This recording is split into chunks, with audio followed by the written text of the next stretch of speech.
તો આજ રોજ તારીખ છે 24/2/2025 અને હાલના અંદરમાં આપણા તટકેશ્વર કીમ માંડવી રોડના ઉપર આપણા તટકેશ્વર પાસે જે ગટરોનું કામ ચાલી રહ્યું છે એ ચર્ચાનો વિષય બની રહ્યો છે, કેમ કે તટકેશ્વર મેઇન ગેટ પાસે જ્યાં બ્લોક નાખવામાં આવ્યા છે, જે આપણે તમે જોઈ રહ્યા છો, ત્યાંથી આપણે ગાડી તટકેશ્વર ગામના અંદરમાં લઈ જવી હોય ટ્રક છે તો ઉપર ગેટ નડે છે, નડતરૂપ થાય એવી પરિસ્થિતિના અંદરમાં છે. અને હાલના અંદરમાં જે રોડ કોન્ટ્રાક્ટરના સાહેબોને બોલાવવામાં આવ્યા હતા અને આના સ્થાનિક આગેવાન આપણા સલીમભાઈ નાખુદા તથા લાલુભાઈ કરોડિયા હાજર રહ્યા હતા અને આ પ્રશ્નોને સોલ્વ કરી આગળની વાત આપણે લાલુભાઈ કરોડિયાથી સાંભળીએ છીએ શું કહેવા માંગે. લાલુભાઈ, તો આપણે બધો પ્રશ્ન સોલ્વ થયો છે?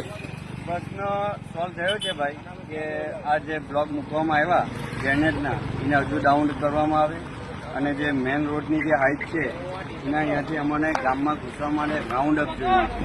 બરાબર. અને જો બ્લોક બનાવવામાં આવે તો અમારા ગેટની જે હાઈટ છે એ તૂટી પડી જશે. ભવિષ્યમાં બી મોટું વાહન લઈ જવું હોય તો અમારા ગેટ નડશે. અગર જો એવું થાય એવું હોય તો પછી ગેટ રિનોવેશન કરવામાં આવે અને ગેટ આ જે તે જવાબદાર કંપની છે એનો ખર્ચો ઉઠાવી લેવામાં આવશે. बराबर છે. આ પ્રમાણે અત્યારે ડિસાइड થયું છે.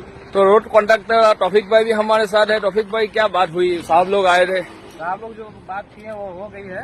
जितना अभी अपना FRL है बराबर रोड होगा, रोड का लेवल अभी है, लेकिन अभी हम लोग रोड से 225 mm डाउन करेंगे. यहाँ पे ग्रेडियंट था 3.5% का, उसको हम लोगों ने चेंज करके 2.5% का ग्रेडियंट किया. सुपर एलिवेशन था, इसके कारण 3.5% था. तो अभी ये डाउन होगा तो ट्रक जाएगा तो ऊपर लगेगा नहीं? अभी भी चांसेस है. कभी भी गेट बनता है तो मिनिमम उसका हाइट 5.5 मीटर होना चाहिए, लेकिन अप्रोक्स अभी ये 4.5 मीटर है. बराबर. अभी भी गांव के हिसाब से 1 मीटर कम है अभी, जो पहले आप लोग कर चुके हैं इसके. ओके.